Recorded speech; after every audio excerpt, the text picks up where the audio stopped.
وبركاته. الحمد لله نحمده ونستعينه ونستغفره ونعوذ بالله من شرور أنفسنا ومن سيئات أعمالنا. من يهده الله فلا مضل له ومن يضلل فلا هادي له.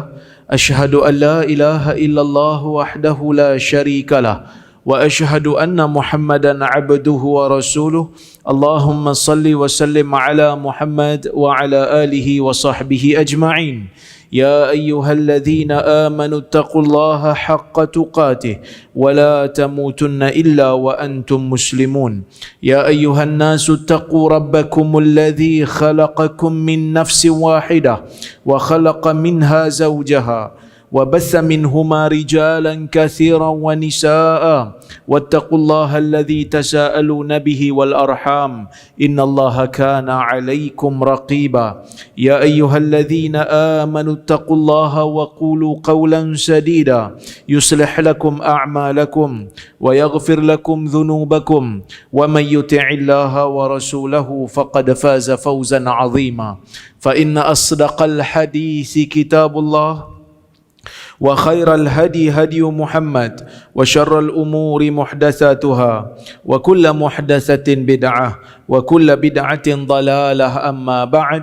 Muslimin dan muslimat yang dirahmati oleh Allah Subhanahu wa taala, alhamdulillah pada petang ini kita dapat bersama-sama untuk kita sambung balik kuliah kita menggunakan buku yang saya tulis, iaitulah metodologi memahami hadis.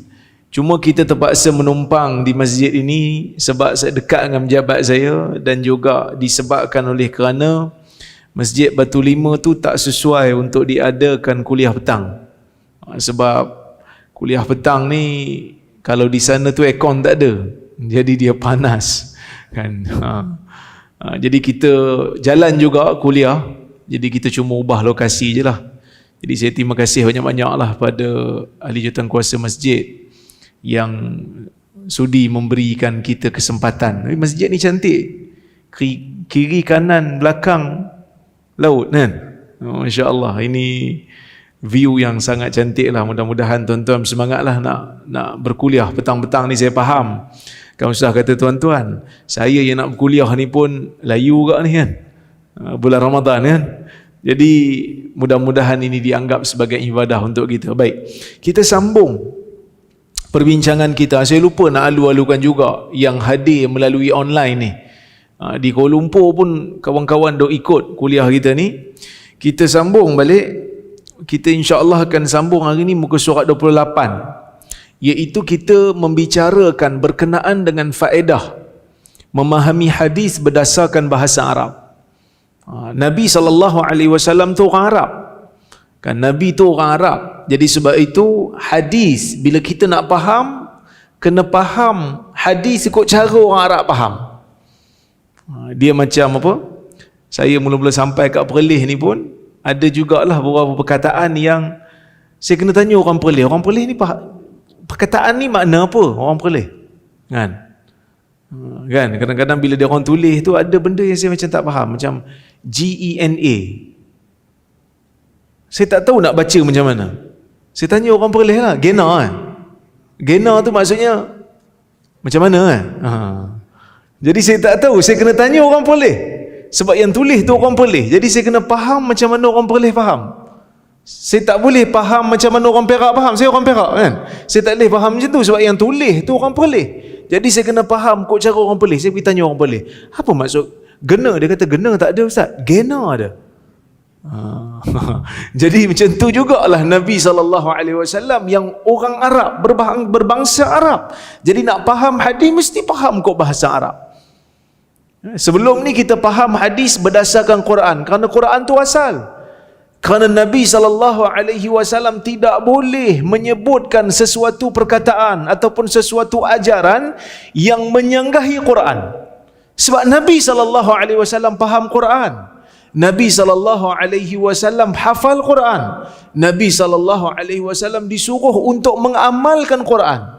Jadi mana mungkin seorang yang sampaikan Quran, seorang yang hafal Quran, seorang yang amalkan Quran, tiba-tiba bawa satu ajaran yang menyanggahi Quran.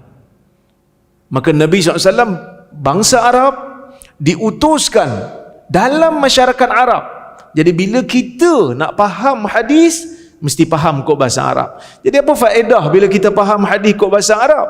Faedah yang ketiga yang kita nak sambung hari ini, iaitulah mengelakkan penolakan terhadap hadis. Kita nak elak orang salah faham. Sebab saya akan bawa bukti. Ada satu orang hamba Allah yang menolak hadis disebabkan dia salah faham hadis. Dia salah faham sebab apa? Sebab kelemahan dia terhadap bahasa Arab. Ini benda yang paling bahaya. Saya sebut, kegagalan memahami hadis berdasarkan kaedah bahasa Arab yang betul mungkin menjerumuskan manusia kepada kemusykilan memahami teks sesebuah hadis. Hal ini mungkin membuatkannya menolak terus kesahihan hadis yang telah disepakati sahih oleh ulama hadis sepanjang zaman. Ulama hadis daripada zaman awal, daripada zaman sahabat sampai zaman sekarang dok terima hadis tu kata sahih, tiba-tiba dia kata hadis ni palsu. Dia kata hadis ni tak logik. Padahal bukan hadis tu tak logik, dia yang salah faham. Sebab apa dia salah faham? Sebab dia bahasa Arab pun tak berapa nak pandai. Jadi siapa-siapa yang nak pandai ilmu agama, dia mesti pandai bahasa Arab. Kita tengok contoh. Makna sebenar hadis arahan memukul isteri. Okay. Terdapat setengah pihak yang tersalah faham maksud hadis berkaitan dengan arahan Nabi SAW untuk memukul isteri yang derhaka setelah gagal menasihatinya dan usaha memisahkan tempat tidur tidak berjaya. Memang ada dalam hadis Nabi SAW membenarkan, bahkan dalam Quran pun membenarkan, tapi bukan pukul sampai patah riwak lah, bukan pukul sampai koma. Pukul ni Nabi SAW sebut darban ghaira mubarrih, pukulan yang tidak mencederakan. Itu pun setelah nasihat, setelah asingkan tempat tidur, tetap derhaka, tetap nusyus, dan baru boleh ambil step pukul. Tapi pukul yang tak cedera, tak boleh pukul muka kan, pukul sikit je. Kalau sebahagian ulama kata pukul dengan kayu sugi. Macam mana pukul dengan kayu sugi? Kita ambil berus gigi kita tu, kita pukul sikit. Nak tunjuk serius, nak tunjuk kita tegas lah dalam masalah ni. Okey, baik. Contoh yang menjelaskan hakikat ini ialah kesilapan tulisan dalam sebuah blog yang bernama kasimahmad.blogspot. Tuan-tuan mesti dengar nama Kasim Ahmad. Ni blog ni tulis nama dia. Mungkin dia lah kot, Kasim Ahmad yang kita biasa dengar tu. Yang mendakwa percanggahan hadis dengan hadis lain. Dia kritik hadis, dia kata hadis ni yang kita nak baca ni bercanggah dengan hadis yang lain. Sebab tu dia kata hadis ni kita perlu nilai balik. Perlu buat penilaian semula terhadap hadis ni. So apa alasan dia nak kata hadis ni kena nilai semula? Apa alasan dia nak kata hadis ni bercanggah dengan hadis lain? Kita tengok. Dia kata, telah kita lihat, ni saya quote daripada blog Kasim Ahmad, telah kita lihat di atas bahawa hadis menentukan hukuman rejam hingga mati ke atas penzina-penzina yang telah berkahwin. Tetapi perhatikan hadis ini. Jabir bin Abdullah melaporkan bahawa Rasulullah sallallahu alaihi wasallam telah berkata, kamu mempunyai hak terhadap mereka, yakni isteri-isteri kamu, agar mereka tidak meniduri sesiapa yang tidak kamu sukai. Jika mereka melakukan ini, yakni jika mereka meniduri orang yang kamu tak suka, pukuli mereka tanpa menyebabkan cedera. Dalam kurungan hadis riwayat Bukhari dan Muslim, Mishkat jilid 1 halaman 217 nombor hadis 76. So bila letak dalam kurungan tu, bila orang baca nampak macam uish, betul lah dia rujuk. Hadis riwayat Bukhari Muslim dia kata, lepas tu koma Mishkat. Lepas tu dia kata jilid 1 halaman 217 nombor hadis 76. Nampak akademik tak? Nampak akademik. Lepas tu dia kata, mungkinkah gerakan pembebasan wanita zaman pertengahan yang merekakan hadis ini? Maksud dia kata hadis ni mungkin orang cipta. Golongan pembebasan wanita. Saya pun tengok, betul ke hadis ni macam pelik? Kan?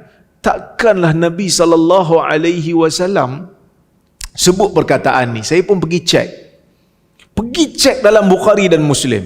Maka saya sebut, kenyataan yang dibuat oleh penulis ini jelas terhasil akibat kekeliruan dan kelemahan memahami bahasa Arab, yang hanya berpada membaca teks hadis edisi terjemahan.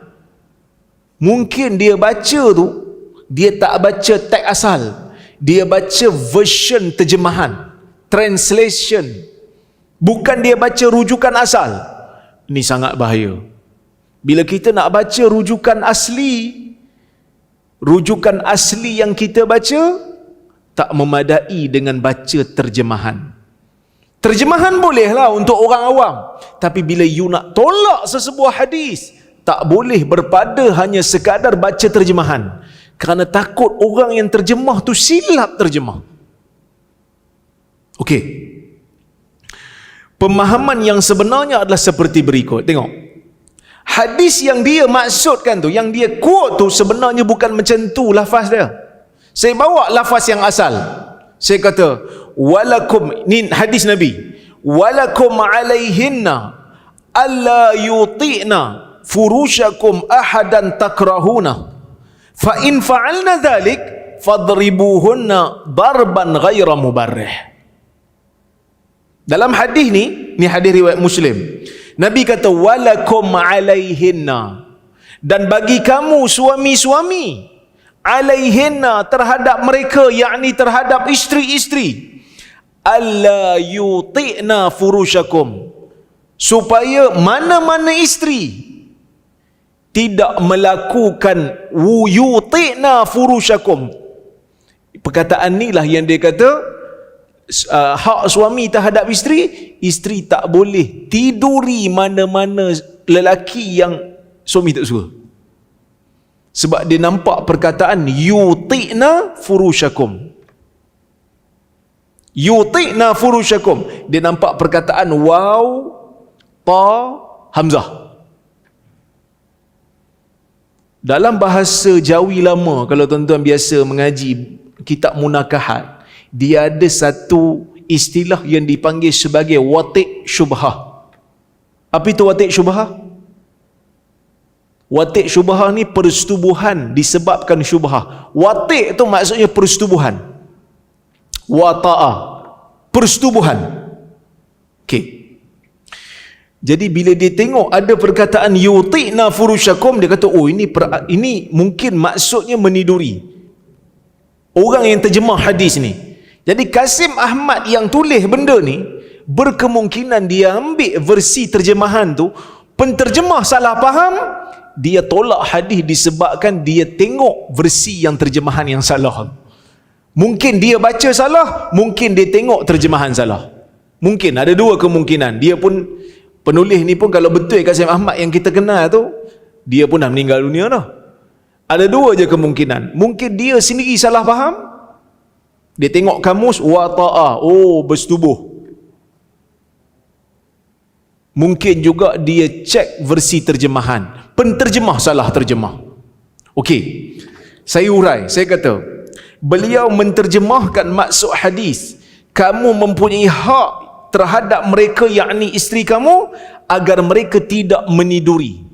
Sebab dia faham perkataan wata'a, bersetubuh. Okey. Sedangkan dia kata hadis lain mengatakan hukuman zina bujang ialah sebat, Manakala hukuman zina bagi orang yang telah berkahwin ialah rejam dengan batu sampai mati. Ni yang dia kata bercanggah ni. Sebab dia kata hadis lain, kita tengok dalam hadis Nabi SAW, seorang perempuan dah berkahwin, lepas tu dia berzina, dia mengandung. Nabi SAW kata tunggu sampai dia bersalin. Tunggu sampai bersalin, tunggu sampai dia menyusukan anak, anak tu dah boleh makan makanan lain selain daripada susu ibu, dan baru Nabi rejam sampai mati sebab dia dah kahwin. Serupa juga macam kes Ma'iz, Nabi rejam sebab dia dah kahwin. Tiba-tiba dalam hadis ni kata Kasim Ahmad, pukul dengan pukulan yang tak cedera. Berzina dah kahwin dah, isteri kita, na'udzubillah, isteri satu orang berzina, Nabi kata hukuman dia pukul tanpa cedera, bukan rejam sampai mati. Ni yang dia faham, sebab dia terjemah perkataan wata'a tu bersetubuh. Okey, jelas dalam penulisan ini beliau keliru dengan makna hadis ini sehingga merasakan wujud kontradiksi, wujud percanggahan di antara dua hadis. Jawapan bagi kekeliruan ini boleh dijawab dengan fakta berikut. Lafaz hadis yang beliau bawakan terjemahannya itu tiada dalam Sahih Bukhari. Saya duk cari dalam Sahih Bukhari, saya tak jumpa lah. Yang ada dalam Sahih Muslim. Tadi dia kata Bukhari dan Muslim. Saya tak jumpa dalam Sahih Bukhari, saya jumpa dalam Sahih Muslim. Okey. Jelas sekali Kasim Ahmad tersalah faham maksud lafaz hadis berikut, iaitu la yuti'na furushakum ahadan takrahuna. Sehingga dia kata hak kita jangan isteri kita tidur dengan mana-mana orang. Jangan berzina lah. Kalau buat, pukul dengan pukulan yang tak cedera. Okey. Jika beginilah cara kefahamannya, sudah pasti maksud sebaliknya, maksud sebalik. Bila kita kata ke anak kita, jangan makan banyak, maksudnya, maksud sebalik apa? Makan sikit boleh. Itu maksud sebalik. Boleh faham? Jangan kutuk dia, maksud kalau puji boleh ya. Itu maksud sebalik yang dipanggil dalam bahasa Arab tu mafhumul mukhalafah. Dalam bahasa Arab ni, ataupun siapa belajar usul fiqh dia tahulah, ada mafhumul muwafaqah, ada mafhumul mukhalafah. Mafhum mukhalafah pemahaman yang sebaliknya. Maksudnya kalau kata jangan makan banyak, makan sikit boleh. Jangan pukul sehingga cedera, pukul tak cedera boleh.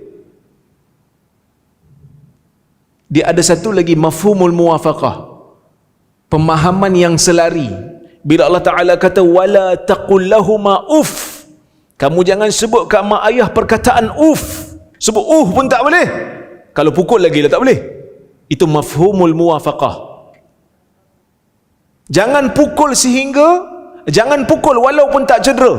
Maksudnya kalau pukul sampai cedera pun tak boleh. Itu mafhumul muwafaqah. Okey. Bila dia faham dengan cara ni, maksud yang sebaliknya bila Nabi kata jangan isteri tiduri orang, mana-mana orang yang suami tak suka, mafhum sebaliknya apa? Kalau orang tu suami suka boleh tak? Kalau itu cara dia faham, maksud sebaliknya boleh lah. Boleh lah. Ini makna yang batil. Ini makna yang batil. Sebab zina ni sama ada dengan orang yang suami suka pun tak boleh, dengan orang yang suami tak suka pun tak boleh. Maka pemahaman ini batil. Baik. Sedangkan maksud sebenar bagi hadis ni ialah isteri tidak boleh membenarkan mana-mana orang yang suami tak suka masuk dalam rumah. Itu makna sebenar dia. Tengok punya jauh lari. Hanya semata-mata kerana dia tak faham bahasa Arab. Saya buktikan. Tuan-tuan, ni yang mengaji syariah ni, dia tahu lah yang mengaji bahasa Arab ni. Bila kita jumpa mana-mana perkataan asal dalam bahasa Arab, bila kita belajar bahasa Arab, kita jumpa satu perkataan, kita nak tahu makna asal perkataan tu pada bahasa, kita nak rujuk kitab mana? Yang tak apa nak boleh bahasa Arab ni, dia pun nganga kat lah kan. Tapi orang yang biasa belajar bahasa Arab ni nak pesan ni, kalau kita belajar bahasa Arab ya, Kita nak tahu perkataan tu dalam bahasa Arab ada berapa makna, buka kitab Mu'jam Maqayisil Lughah karya Ibn Faris. Dia akan bawa satu perkataan, dia akan hurai makna bagi perkataan tu di sisi bahasa Arab yang orang Arab guna. Nama kitab tu Mu'jam Maqayisil Lughah karya Ibn Faris. Okey, saya pun rujuk. Baik. Saya kata, perkataan wata'a yang digunakan oleh Nabi SAW dalam hadis tu bukanlah sentiasa bermaksud persetubuhan. Walaupun tu salah satu daripada makna, tapi bukan itu saja maknanya. Sebaliknya ia juga bermaksud menyediakan tempat atau memudahkan tempat untuk seseorang memijak, melangkah masuk dan tinggal. Lihat kata Ibn Faris. Saya rujuk Ibn Faris. Wata'a dia kata. Waw, watta, wal hamzah. 3 perkataan. Kalimatun dia kata. Ia adalah satu kalimah. Tadullu ala tamhidi syai'in wa tashili. Satu kalimah yang menunjukkan makna memulakan sesuatu, membentangkan sesuatu dan memudahkan sesuatu. Wa watta'tu lahul makan, wa watta'tu lahul makan, daripada perkataan wata'a. Wa watta'tu lahul makan wal wita' ma tawatta'ta bihi min firash wa wati'tuhu birijli ata'uhu. Maksudnya wata'a, waw, ta dan hamzah adalah satu kalimah yang menunjukkan memulakan sesuatu dan memudahkannya. Contoh dia kata, saya sediakan untuknya satu tempat. Al-wita bermaksud hamparan yang disediakan. Sebab itu disebut wa wati'tuhu, saya memijak. Bila Nabi SAW kata, jangan seorang perempuan yuti'na, janganlah isteri-isteri yuti'na furushakum, menghamparkan hamparan kamu pada seseorang yang kamu tak suka. Maksud jangan bawa masuk orang dalam rumah. Isteri, suami tak suka dengan orang tu, jangan bawa masuk dalam rumah. Itu hak suami. Itu makna sebenar. Dia pergi jauh sampai bab zina tu.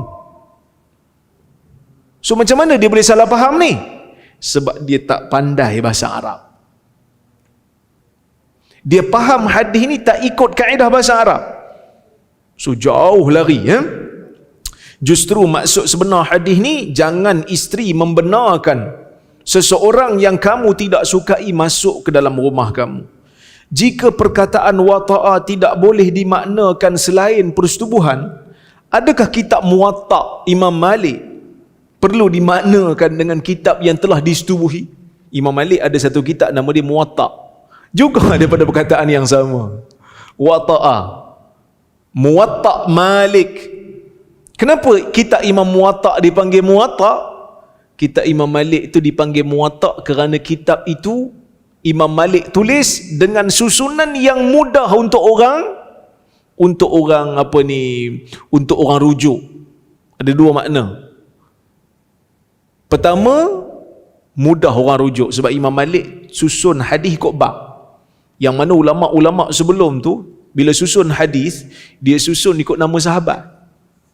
Jadi susah nak cari. Kita kan bila nak amal, kita bukan amal ikut nama sahabat, kita amal ikut tajuk.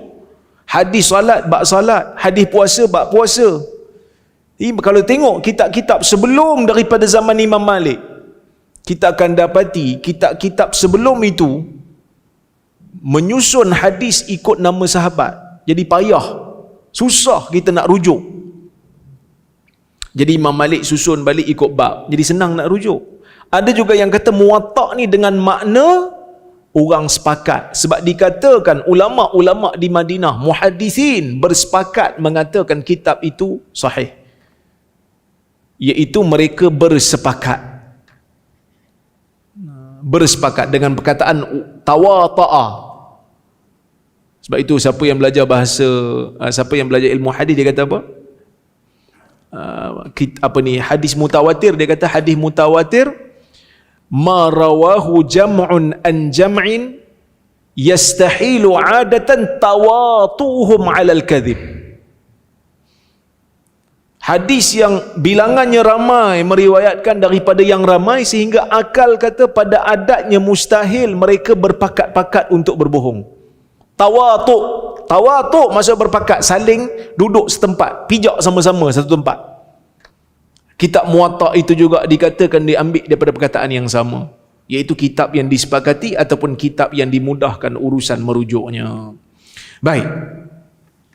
Jadi Al-Qurtubi menjelaskan, Abu Al-Abbas Al-Qurtubi, dia mengarang kitab Al-Mufhim, mensyarahkan Sahih Muslim. Dia kata apa? Dia menjelaskan maksud hadis ni supaya kita tak salah faham. Dia kata apa? Dia kata, makna hadza la yudkhilna manazilakum ahadan mimman takrahuna. Makna perkataan Nabi ni, janganlah isteri memasukkan mana-mana orang ke dalam rumah perkahwinan yang dia duduk dengan suami dia, mana-mana orang yang suami tak suka. Wa yadkhulu fi dzalika ar-rijal wan nisa. Termasuk dalam larangan ni sama ada lelaki yang suami dia tak suka ataupun perempuan yang suami dia tak suka. Jangan bawa masuk. Tak boleh melainkan dengan izin suami. Ya? Al-aqriba wal ajanib, sama ada orang-orang yang ada hubungan keluarga, kerabat, ataupun orang-orang yang tak ada hubungan keluarga, tak boleh. Okey. Wa qad bayyana hadzal ma'na fi ma taqaddam, dan kami telah pun menjelaskan makna ini seperti mana yang telah berlalu. Maksud sebelum ni dia dah hurai dah hadis ni. Lepas tu dia kata, wala yufhamu min hadzal kalam, tidak difahami daripada kalam Nabi ni annahu nahya 'aniz zina. Nampak? Dia hurai dah. Dia kata tak boleh kita faham hadis ni ia merupakan larangan terhadap zina. Fa inna dzalika yahrumu ma'a man yakrahuhu zauj wa ma'a man la yakrahu. Kita tak boleh maknakan hadis ni dengan makna zina, dia kata. Sebab zina tetap haram sama ada dengan orang yang suami tak suka ataupun orang yang suami suka. Tak boleh juga, haram sebab zina. Tak kira dengan siapa pun. Jadi Al-Qurtubi dah bagi pesanan siap-siap. Tiba-tiba zaman moden ni ada orang yang tersalah faham. Sebab tu tuan-tuan dan puan-puan, kan, orang yang bila nak faham sesebuah hadis ni, dia kena buka at least 2-3 kitab baru dia boleh faham. Kan? Saya belajar hadis ni lama lah juga, daripada tahun 2008 belajar hadis. Sekarang dah 2022. Belajar betul-betul lah. Sebelum tu dah belajar hadis dah, daripada zaman sekolah menengah kita belajar dah. Dan zaman belajar degree pun dah belajar dah. Tapi betul-betul masuk dalam bidang 2008. Betul-betul tumpu.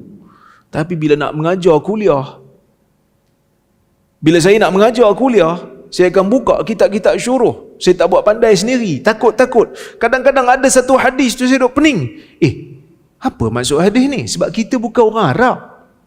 Jadi kena buka kitab syuruh. Buka kitab syuruh, tengok. Buka kitab syuruh ni, takut-takut tersalah faham. Kan? Tanya syekh. Kadang-kadang terpaksa tanya syekh. Syekh, apa maksud hadis ni? Apa yang kita boleh faham daripada hadis ni? Sebab hadis menggunakan bahasa Arab dan kita bukan orang Arab. Jadi kita kena rujuk ulama-ulama yang faham dalam bahasa Arab untuk menjelaskan bagi kita. Baik. Jadi ini satu contoh lah. Golongan yang menolak hadis bukan sebab salah hadis, sebab salah diri sendiri. Lepas tu dia mangsakan diri dia.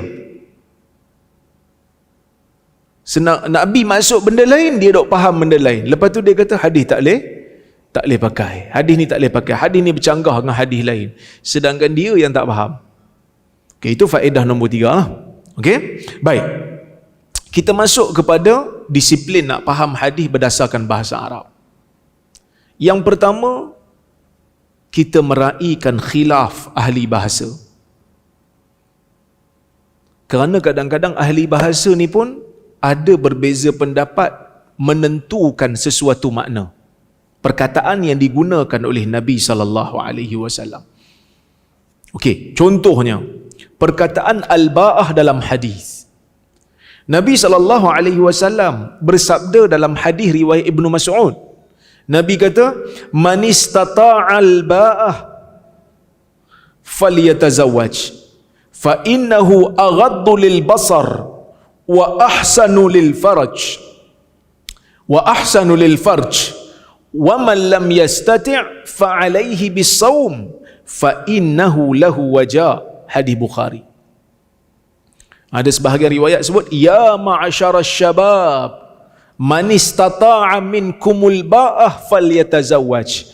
Wahai sekalian anak muda, sesiapa di antara kamu yang mampu untuk melakukan al-ba'ah, maka hendaklah dia menikah.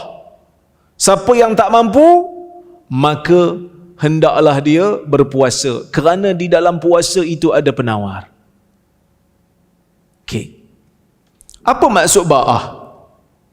Perkataan al-ba'ah dalam hadis ini telah menjadi polemik dalam kalangan ulama Islam.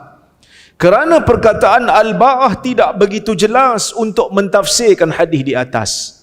Ini maksudnya kalau dalam bahasa kita panggil perkataan yang samar-samar maknanya. Perkataan yang samar, dia orang belah sini faham perkataan ni macam lain, orang ni perkataan ni pun faham macam lain. So dia ada 2-3 makna. 2-3 makna di sisi pengguna bahasa. Dalam Quran pun ada perkataan quru, salasata quru, 3 quru. Perempuan yang diceraikan kena bereddah 3 kali quru. Quru tu suci ke haid? Ada orang Arab guna perkataan quru untuk suci. Ada orang Arab guna perkataan quru untuk haid. Dua-dua dipakai. Jadi Imam Syafi'i dia tengok, dia kata salasata quru, 3 kali suci. Sebab dia kata quru ni lebih dekat dengan suci. Kerana Allah Ta'ala guna perkataan salasata, 3 yang ada ta marbutah. Salasata. Orang Arab ni dia, sebab tu siapa yang belajar bahasa Arab ni, dia kena banyak hafal kaedah. Penjodoh, kita kata apa, bilangan dalam bahasa Arab, kalau benda tu lelaki, muzakkar, bilangan dia kena perempuan. Salah satu kutubin, kan? Sebab kitab tu lelaki, bukan kitab tu berjantina lelaki, tapi dia tak ada ta marbutah. Tapi kalau perkataan tu ada ta marbutah ataupun perkataan tu muannas, dia tak guna salah satu, dia guna salasu. Sebab tu kalau perempuan, anak perempuan 3 orang, kita panggil salasu banat. Salah satu rijal. 3 lelaki, 3 perempuan. Yang lelaki dekat salah satu tu bubuh ta, sebab belakang tak ada ta, so depan bubuh ta. Kalau belakang dah ada ta, banat, perempuan, so tang 3 tu salasu, 3. Ini siapa belajar bahasa Arab dia tahu lah. Kecuali nombor 1 dengan nombor 2. Nombor 1 dengan nombor 2 ikut jantina sama, dah keluar daripada kaedah. 3 sampai 9 kena guna kaedah ni lain, macam-macam pengecualian dia kan. So Imam Syafi'i kata salah satu quru, 3 quru, 3 yang ada ta marbutah. So antara haid dengan tuhur, mana yang lelaki? Tuhur lah, sebab dia tak ada ta marbutah. Haid tu dia haidah, sekali satu haid dipanggil haidah. Tuhrun dengan haidah. So sebab itu Imam Syafi'i kata 3 kali suci. Abu Hanifah kata tak, 3 kali haid.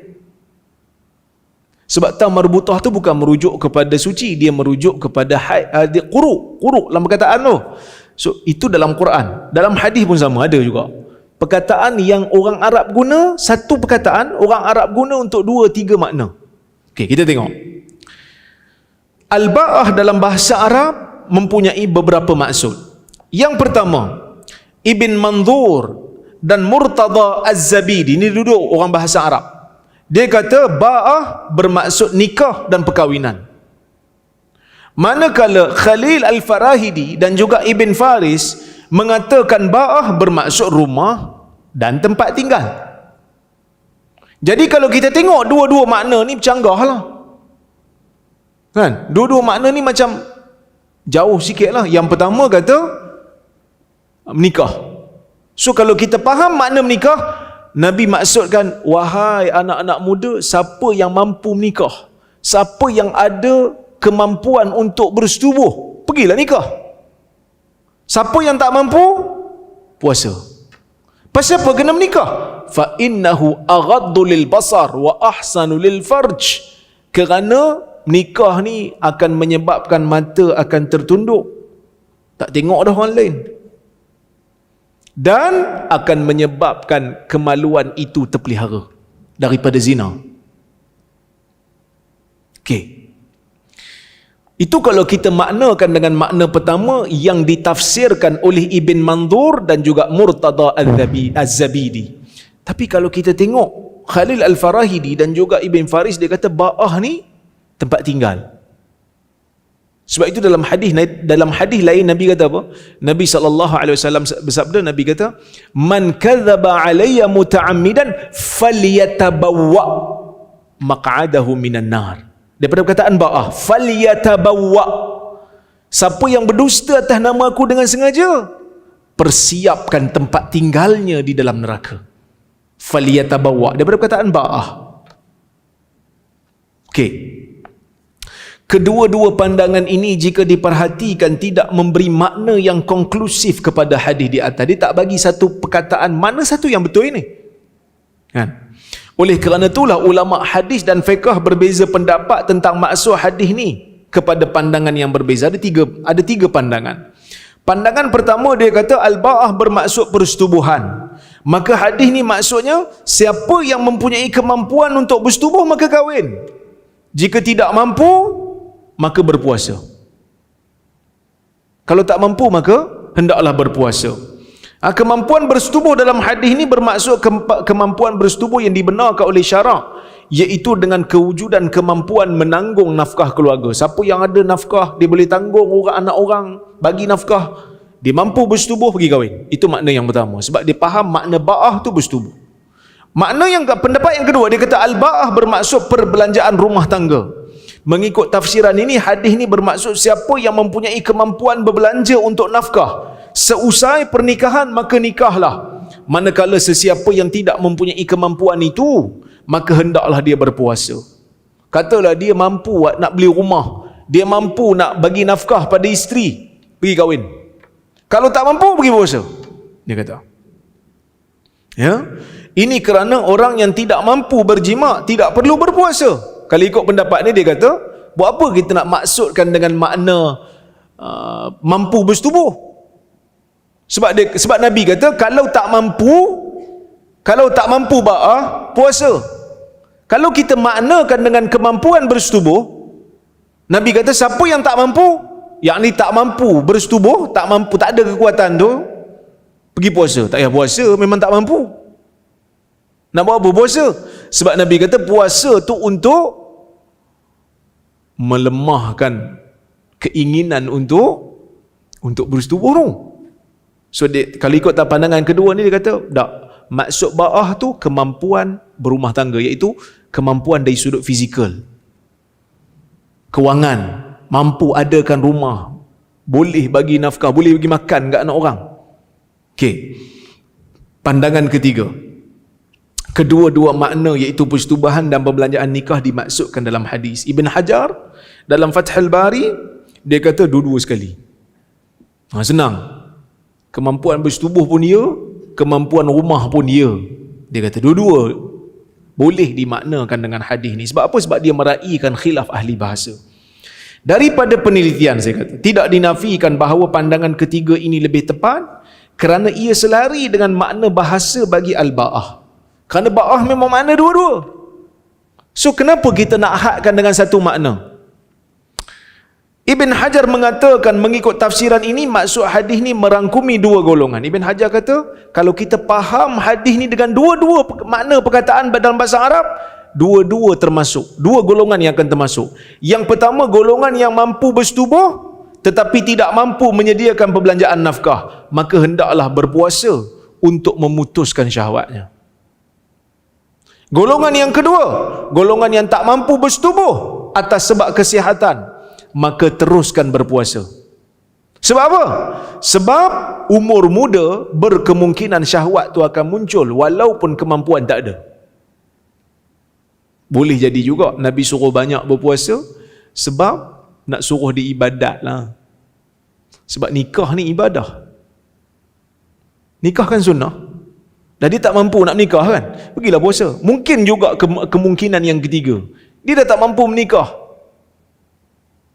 pergilah buat ibadat yang lain yang dapat menghilangkan kesedihan dia bila tengok orang lain ada keluarga. Usah kata orang ada keluarga stres, orang kahwin tak ada anak, tengok orang ada anak pun boleh jadi stres kan, apatah lagi dia.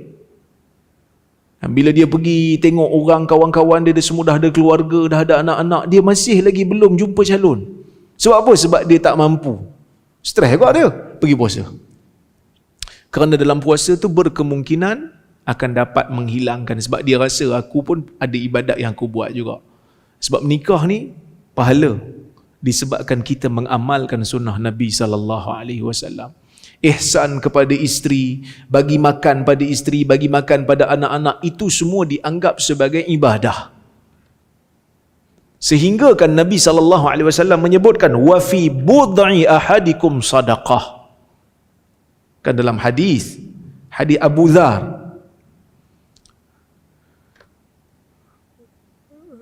saya selalu baca hadis tu. Abu Dhar dia cerita, dia kata ada orang datang jumpa Nabi SAW. Dia kata zahaba ahlud dusuri bil ujur. Ya Rasulullah, orang-orang yang kaya telah bawa lari harta banyak. Telah bawa lari pahala banyak. Yusalluna kama nusalli wa yasumuna kama nasum wa yatasaddaquna bifuduli amwalihim.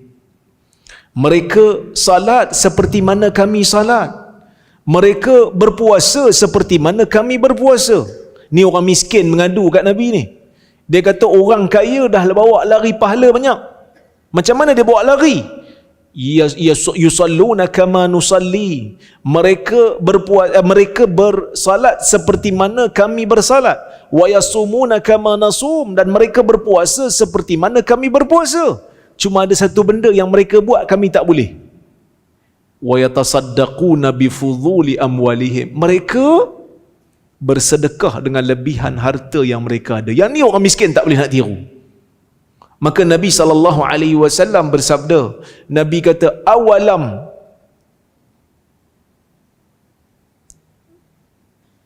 awalam aj'al lakum ma tasaddaqun. Tidakkah aku telah menjadikan sesuatu yang boleh kamu orang miskin bersedekah dengannya? Apa dia?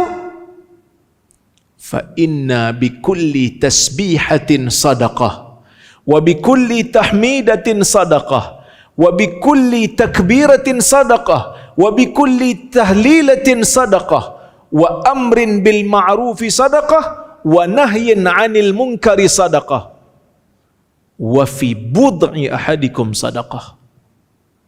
Nabi kata, tidakkah aku telah menjadikan sesuatu untuk kamu boleh bersedekah dengannya, wahai orang miskin? Apa dia? Iaitulah bagi setiap tasbih yang kamu ucapkan itu adalah sedekah. Bagi setiap ucapan tahmid yang kamu ucapkan juga adalah sedekah. Bagi setiap ucapan takbir yang kamu ucapkan itu juga adalah sedekah. Bagi setiap ucapan tahlil la ilaha illallah juga untuk kamu adalah sedekah. Mengajak kepada perkara ma'ruf juga sedekah. Mencegah perkara mungkar juga sedekah. Wa fi bud'i ahadikum sedekah. Apa itu bud'i ahadikum sedekah? Pada kemaluan salah seorang daripada kamu juga terdapat sedekah. Iaitu pada persetubuhan ada sedekah. Maka sahabat pun dia tanya, dia macam pelik sikit lah. Dia kata, ya Rasulullah, ayati ahaduna syahwatahu wa yakunu fiha ajar? Ya Rasulullah, adakah salah seorang daripada kita ni bila mendatangi syahwatnya akan dikira sebagai pahala? Dapat pahala ke dia? Sebab dia tak boleh bayang, dia duk ingat bila pahala-pahala ni kena struggle. Dalam bab melakukan hubungan suami isteri ni tak nampak macam struggle pun, nampak macam seronok je kan. Macam tak boleh nak bayang, macam mana boleh dapat pahala ni? Nabi kata, ara'aitum law wada'aha fi haram hal kana alaihi wizir? Apa pandangan kamu kalau dia lepaskan nafsunya di tempat yang haram, adakah dia mendapat dosa? Sahabat kata ya. Maka Nabi SAW kata, orang yang melepaskannya di tempat yang halal dia dapat pahala. Tapi ini yang tak ada pada orang yang tak menikah ni. Orang yang tak menikah tak dapatlah kelebihan ni. So mungkin berkemungkinan, selain daripada dua kemungkinan ni, mungkin juga Nabi SAW anjurkan berpuasa kepada orang yang tak mampu kahwin ni, supaya dia dapatlah ibadah. Kerana puasa ni di antara ibadah yang panjang. Di antara ibadah yang panjang dalam agama Islam ni puasa. Berapa jam kita puasa?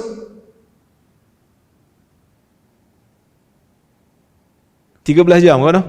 Daripada pukul 6 lebih sampai 7:30.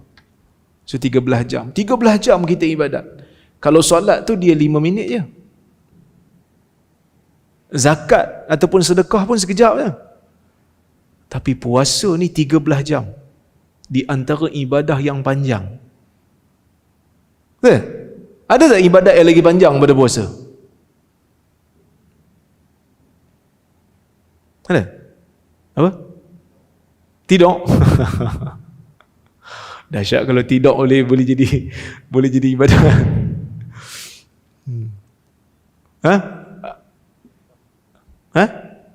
Ihram panjang. Ihram tu ibadat. So ihram kita kadang-kadang berhari-hari ya. Terutamanya bila kita melakukan haji. Ihram ibadat yang panjang. Ahsan. Ke sebab dengar kuliah kan? Baguslah dengar kuliah dia ingat. Ihram ibadat yang panjang. So puasa juga panjang, 13 jam. So kita 13 jam tu berada dalam ketaatan kepada Allah. Sebab tu bila kita puasa ni, kita rasa memang diri kita betul-betul dekat dengan Tuhan. Nak buat apa takut batal puasa. Nak maki orang, nak tulis dalam Facebook benda yang bukan-bukan pun, ya aku puasa hari ni. Terasa dekat dengan Tuhan. Sebab kita sedang beribadah. Okey, tu di antara keistimewaan lah. Baik. Yang kedua, mendahulukan definisi syarak ke atas definisi bahasa. Walaupun bersetengah-setengah perkataan tu kita ataupun kita kata kesemua dalil tu kena faham ikut bahasa Arab, ikut kaedah bahasa Arab, tapi ada setengah perkataan tu yang kita kena faham dengan makna syarak. Tapi makna syarak ni bukan bercanggah dengan makna bahasa Arab, tapi makna syarak ni lebih spesifik daripada makna bahasa yang luas. Contoh, kita tengok apa yang disebutkan oleh Ibn Taymiyah.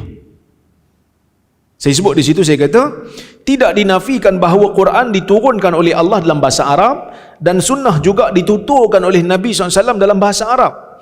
Oleh itu penguasaan bahasa Arab sangat penting untuk kita faham. Tapi sesetengah istilah kita kena rujuk juga Quran dan sunnah untuk memahami makna yang spesifik. Sesetengah ajalah, bukan semua. Kerana sesetengah terma ataupun istilah dia mempunyai maksud yang spesifik daripada makna bahasa. Tapi dia tak bercanggah. Macam solat. Apa solat dalam bahasa? Doa. Umum. Tapi solat dalam istilah syarak, perbuatan dan perkataan yang dimulakan dengan takbir dan diakhiri dengan salam. Dia kan spesifik. Okey. Ibn Taymiyah kata apa? Ibn Taymiyah kata, wa mimma yanbaghi ayyu'lam anna al-alfaz al-mawjudah fil Qur'an wal hadith idza urifa tafsiruha wa ma urida biha min jihatin nabi sallallahu alaihi wasallam lam yahtaj fi dhalika ila al-istidlal bi aqwali ahli al-ilm wala ghairihim. Dia kata, dan di antara perkara yang kita kena tahu, apa dia? mana-mana lafaz yang wujud di dalam Quran dan Sunnah, apabila tafsirannya dan maknanya kita dapat daripada Nabi SAW, maka kita tak perlu lagi untuk menggunakan pendapat ahli-ahli bahasa dan orang lain, sebab Nabi dah jelaskan maksudnya. Okey, tengok Ibn Qudamah kata apa. Ibn Qudamah ni ulama Hanbali, Ibn Taymiyah pun Hanbali jugalah, ulama Hanbali. Ibn Qudamah dia kata, wa inda itlaq hadhihi al-alfaz fi lisan asy-syara' wa kalam al-fuqaha yajibu hamluhu 'ala al-haqiqati syar'iyyah duna al-lughawiyyah wa la yakunu mujmala li'anna ghaliba 'adati asy-syari' isti'malu hadhihi al-asami' 'ala 'urfi asy-syara' li sa'iril ahkam syar'iyyah. Dia kata ketika mana disebutkan perkataan-perkataan ini, yakni istilah-istilah syarak dalam lidah syarak, yakni dalam Quran dan Sunnah dan juga dalam kalam fuqaha, maka wajib kita maknakannya mengikut makna syarak. Dulu pernah jadi satu isu, bila ada seorang tokoh otoriti jugalah, dia pergi label orang lain yang bukan Islam ni sebagai harbi.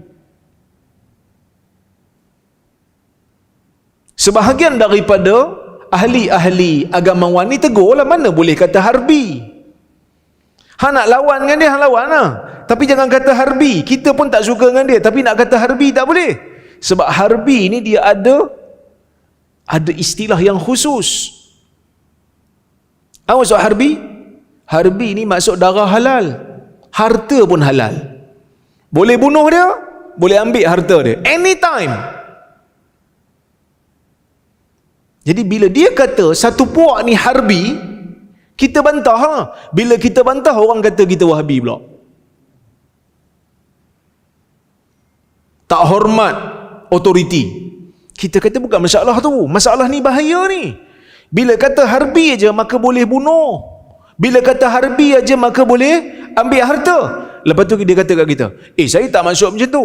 Memanglah sebab tu kita bantah. Sebab perkataan tu maksudnya itu. Inilah kau, bila sebut sikit je nak bunuh, bila sebut sikit je nak rampai harta orang. Bukan aku yang cakap. Istilah tu memang macam tu. Dia kata saya maksudkan yang lain, istilah saya lain. Harbi bagi saya tak sampai tahap tu. Tak boleh. Sebab harbi telah menjadi satu istilah syar'i. Hang nak buat istilah lain, ambil perkataan lain. Keluarga Malaysia, ambil jadi istilah. Yang tu tak ada pakai istilah syarak. Satu Malaysia, ambil jadi istilah. Negara berkebajikan, ambil satu jadi istilah. Yang ni tak ada kaitan dengan syarak. Tapi nak guna harbi, nak guna salat. Tiba-tiba dia kata, saya tuan-tuan, saya bila jadi Perdana Menteri je, kita nak gagaskan satu agenda. Agenda apa? Agenda salat. Maksudnya nak ajak orang kempen solat ke? No. Solat ni maksudnya makna yang lain. Saya punya gagasan sendiri. Tak boleh lah. Solat tu dah ada makna dalam syarak. Boleh faham? Jadi sebab itu kata Ibn Qudamah, wajib kita maknakan dengan makna hakikat syar'i, bukan bahasa. Dan perkataan tu tak boleh jadi mujmal, dia tak boleh jadi banyak makna sebab syarak telah mentafsirkan. Ya? Kerana adat syarak ni kebiasaannya menggunakan makna-makna ni mengikut makna kebiasaan syarak, bukan makna bahasa. Okey. Contoh perkataan as-subhah dalam hadis. Okey, kita tengok Terdapat perkataan as-subhah dalam hadis Nabi sallallahu alaihi wasallam. Antaranya termasuklah hadis yang diriwayatkan oleh Hafsah, anak kepada Umar, isteri Nabi sallallahu alaihi wasallam. Hafsah kata apa? Dia kata, "Ma raaitu Rasulullah sallallahu alaihi wasallam shalla fi subhatihi qa'idan qat hatta kana qabla wafatihi bi'am fakana yusalli fi subhatihi qa'ida." Hadis riwayat Imam Malik dalam Muwatta. Hafsah kata, "Ma raaitu Rasulullah sallallahu alaihi wasallam." Aku tidak pernah melihat Nabi sallallahu alaihi wasallam salat dalam subhahnya secara duduk. Sekali pun aku tak pernah tengok. Sehinggalah setahun sebelum Nabi meninggal, waktu tu Nabi salat subhah dalam keadaan duduk. Apa itu subhah? Saya jelaskan. Dalam riwayat Hafsah ini, ia jelas menunjukkan bahawa Nabi SAW salat subhah dalam keadaan duduk sebelum Nabi wafat. Okey. Tidak pula dinyatakan dalam hadis ini mengapa baginda salat as-subhah dalam keadaan duduk. Adakah dia disebabkan uzur ataupun sakit? Justru ia boleh difahami secara umum bahawa salat as-subhah boleh dilakukan dalam keadaan duduk, sama ada dalam keadaan uzur ataupun tidak. Dia faham? Sebab Hafsah kata, setahun sebelum Nabi wafat, Nabi salat subhah duduk. Hafsah tak beritahu Nabi salat tu sebab sakit ke, duduk tu sebab sakit ke, sebab uzur. Dia tak beritahu. Jadi kita kena faham umum lah. Dan boleh salat subhah dalam keadaan duduk. Persoalannya, subhah tu apa dia? Okey.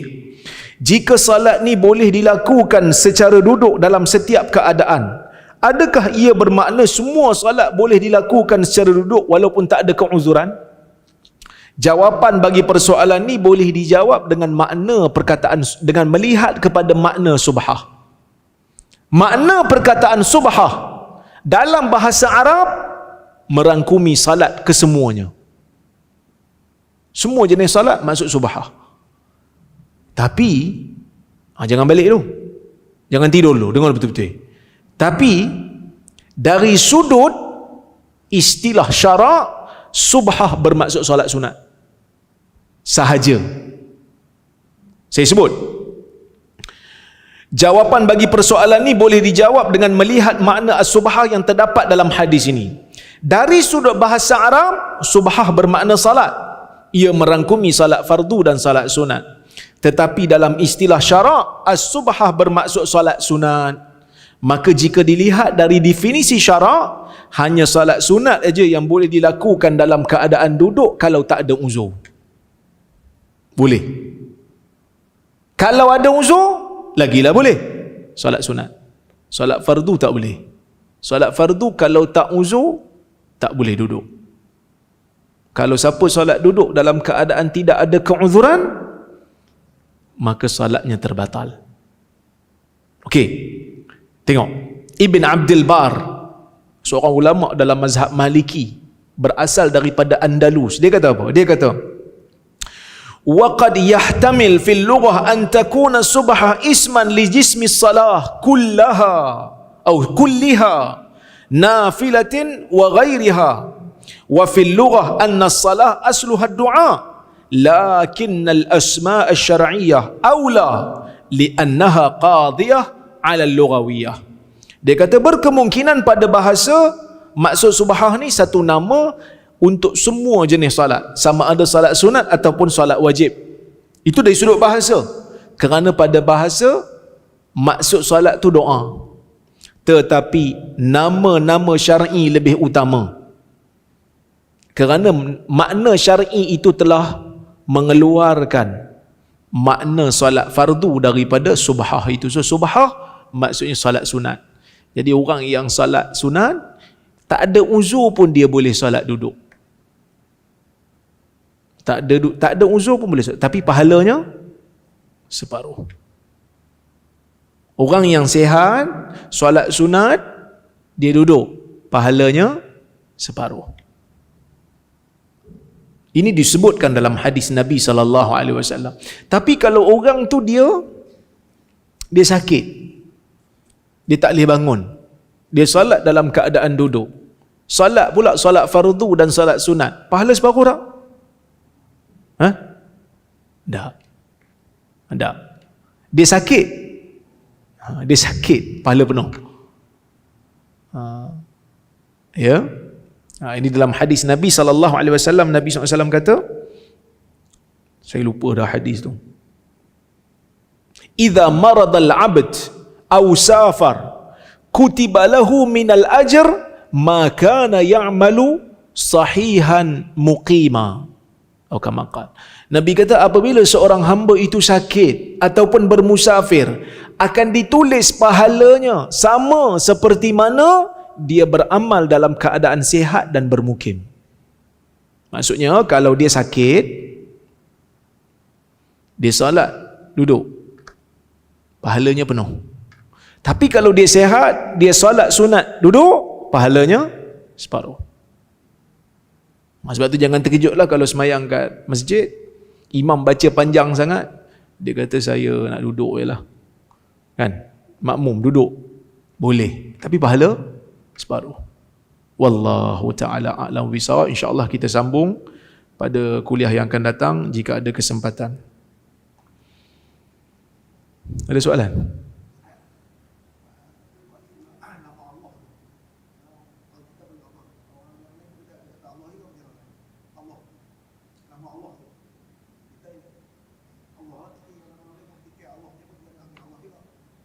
Penggunaan nama Allah. Okay.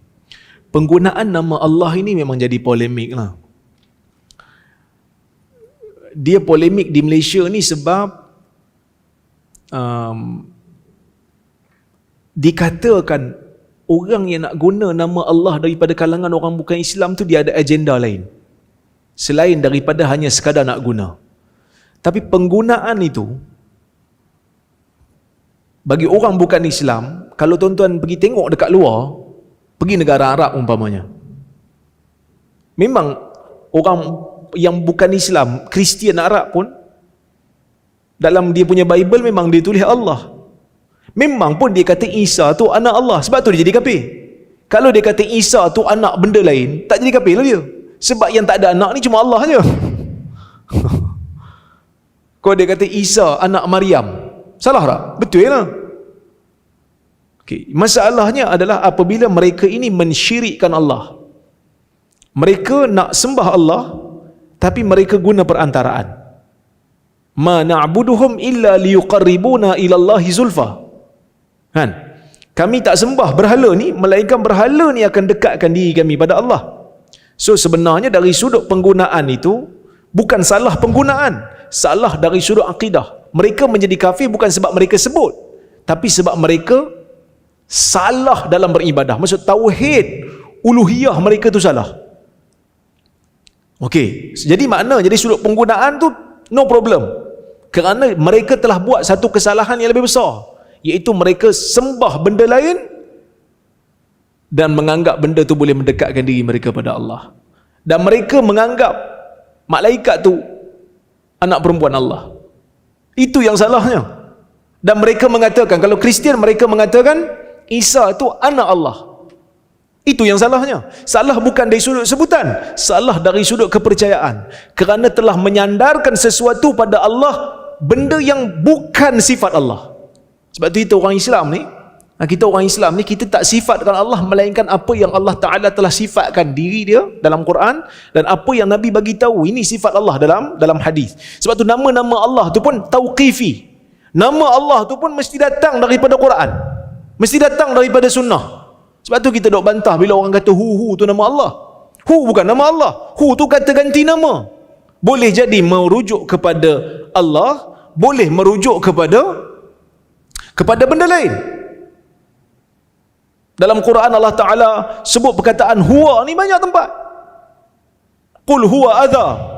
Bila orang tanya Nabi SAW tentang haid, qul huwa adha. Huwa lah tu, katakan ia kotor. Huwa boleh merujuk kepada haid.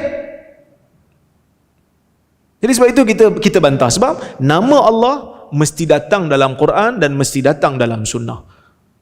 Jelas mengatakan ni nama Allah. Okey, kita balik pada isu. Kalau orang tu menggunakan nama Allah merujuk kepada Tuhan yang satu yang berkuasa, yang ni tak salah. Yang salah tu akidah dia. Cuma kalau orang tengok macam mereka guna nama Allah ni untuk agenda mereka, kita kena sekat. Kena tengok case by case lah. Sebab tu kalau orang kata nak guna nama Allah dalam Bible, boleh ke tak boleh? Sebenarnya dekat Sabah dah ada dah. Kan? Dekat Sabah dah ada. Jadi berkemungkinan kita kena letaklah kat depan ni. untuk Kristian sahaja. Kan? Jadi dalam isu ni sebenarnya saya pun tak nampak kenapa kita orang kata apa begitu berkeras tentang penggunaan nama tu. Sebaliknya kita kena tentang bukan penggunaan nama tu, bukan sebutan nama tu, tetapi akidah yang kufur tu. Akidah yang kufur tu kita kena tentang. Jadi sebutan sebenarnya bagi saya tak ada masalah. Tapi tialah macam-macam isu ni sensitif nah. Bila saya jawab ni lagi ada orang tak setuju lah. Ada yang kata tak sayang ke nama Allah. Kita kata siapa yang salah guna kita marah. Tapi kalau dia kata Allah yang menurunkan hujan, orang kafir kata Allah menurunkan hujan, kita nak marah tak? Takkan kita nak kata kau jangan sebut Allah turunkan hujan, you sebut nama you punya berhala sudah. Makna betul kan? Orang Arab menamakan Kaabah dengan Baitullah sebelum daripada kelahiran Nabi SAW. Bismikallahumma, Nabi SAW dengan Suhail bin Amr nak buat perjanjian Hudaibiyah, kan ditulis kat situ Bismillahirrahmanirrahim. Suhail kata mana arif ma ar-Rahman ar-Rahim, kami tak tahu ni ar-Rahman ar-Rahim ni, kami tak tahu. Uktub bismikallahumma, Muhammad tulis dengan namamu ya Allah.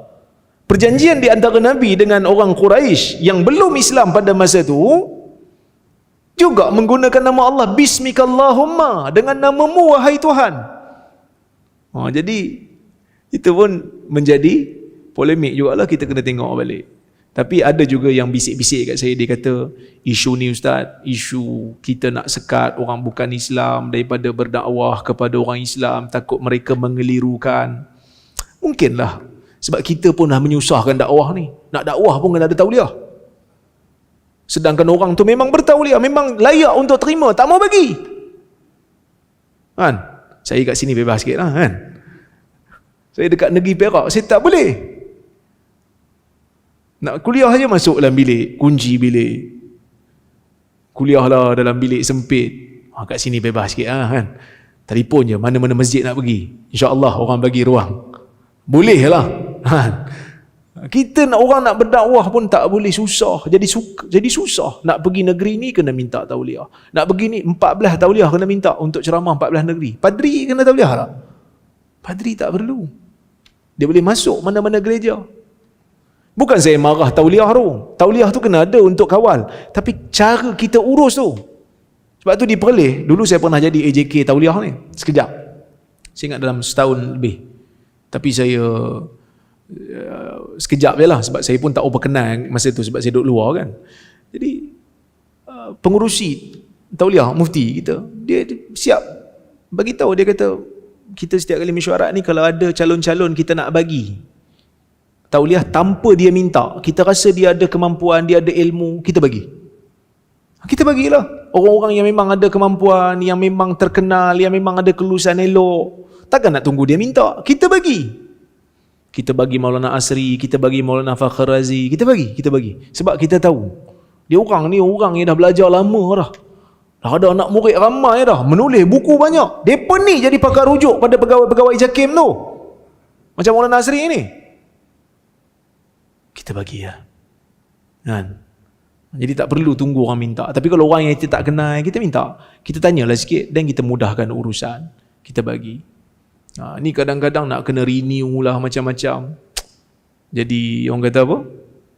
Jadi payah. Tapi kalau ada sebahagian negeri tak ada masalah, dia boleh renew terus je, tak payah pergi temuduga. Ada sebahagian temuduga balik. Jadi susah. Mudahkan urusan tu. Jadi orang lama-lama makin tahu. Lepas tu agama ni pula kena selari dengan zaman lah. Kalau jangan terlalu falsafah sangat. Kan? Kita nak bagi orang faham. Dan kita kena tengok akidah dan cabaran semasa. Jangan terlalu berfalsafah, kadang-kadang sampai orang tak faham. Ya? Jadi bila orang tak faham, maka orang sendanglah kena tipu. Tapi kalau orang, sebenarnya kita pun mak ayah, jangan harap guru je lah, mak ayah pun kena ajar akidah kat anak-anak. Alhamdulillah orang Melayu punya didikan bab babi, orang Melayu memang jaga sungguh.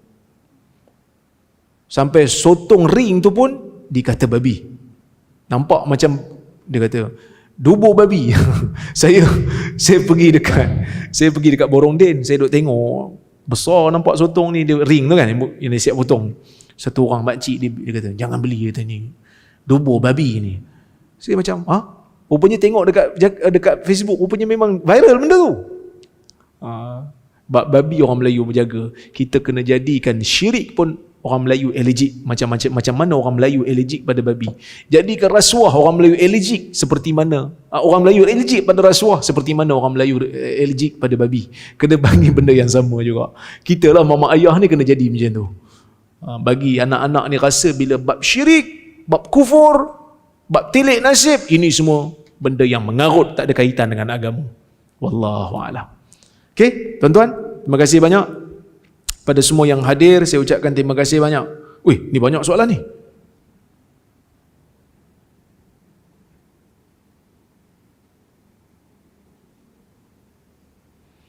Assalamualaikum warahmatullahi wabarakatuh. Waalaikumsalam. Mana perlu diutamakan, sama ada mengajak kepada sunnah atau mengajak kepada salaf? Sebab pernah jadi perbalahan sama ada untuk mempromosi sunnah atau promosi salafi.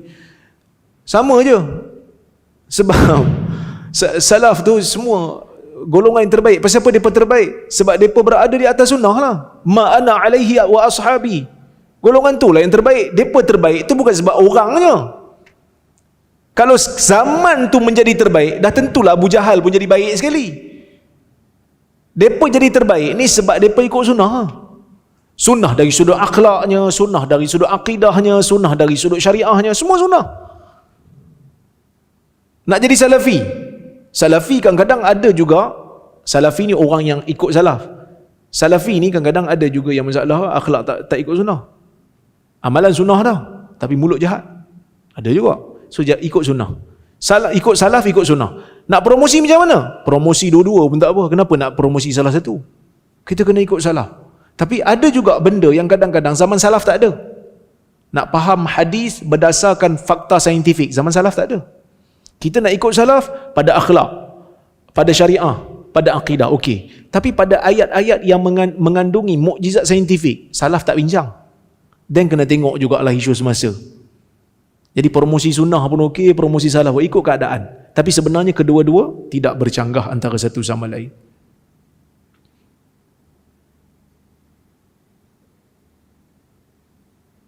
Assalamualaikum. Waalaikumsalam. Dia kata, bila masa sunnah untuk buat solat witir, sebelum tidur atau last sekali lepas tahajud sebelum fajar? Kalau yang sunnah adalah buat last sekali, kenapa semua solat tarawih di Malaysia buat 3 witir selepas solat tarawih?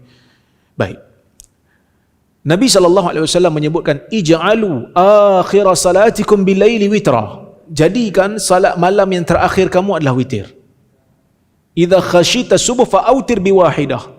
Kalau kamu takut subuh masuk, maka witirlah dengan 1 rakaat. Itu pesan Nabi SAW. Tapi boleh tak buat witir awal? Boleh. Boleh buat witir awal. Dah kenapa imam-imam kat Malaysia buat witir awal? Sebab dia tak nak, orang tak nak buat witir. Sekali bila dah balik rumah, dapat kopi O secawan dengan biskut lutut, lepas pada tu menyandar, tidur terus, tak buat witir. So buat witir siap-siap. Boleh tak buat witir awal, lepas tu solat pula tahajud? Boleh. Walaupun afdalnya witir di akhir. Dan bila kita dah witir di awal, kita nak buat solat malam pula lepas tu, perlu tak witir lagi sekali? Khilaf di kalangan para ulama, tetapi rajahnya tidak ada. Sebab Nabi SAW kata, la witrani fi lailah, tidak ada witir dalam satu malam. Wallahu a'lam. Baik.